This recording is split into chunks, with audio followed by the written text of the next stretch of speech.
దేవుడు మనకిచ్చినది ఏదైనా అంతా మన మేలుకే అని ఎప్పుడైనా అనుకోవాలి.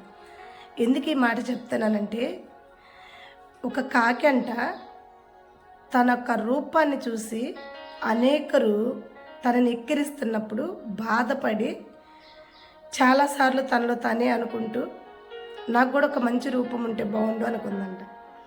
అయితే ఇలా మంచి రూపంగా ఉన్న వాళ్ళ జీవితాలు ఎలా ఉంటాయో చూడాలనుకుని చిలక కాడికి పోయి అడిగితే చిలక అందంట, నా రూపం చూసి నువ్వు మురిచిపోగాక నన్ను ఎప్పుడు కూడా బోన్లో బంధిస్తారు, నాకు అసలు శిక్ష అనేది ఫ్రీడమ్ అనేదే లేదందంట.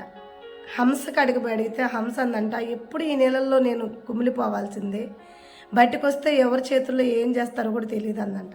నెమలి కాడికి పోయి అడిగితే ఎన్ని టైం నన్ను ఆడించి పాడించి నా అనారోగ్య పాలు చేస్తారు ఈ మనుషులంతా, నన్ను ఈ ఒక్క రూపంతో నేను ఏమి సంతోషపడలేదు, ఇప్పుడు బాధపడటమే అందంట.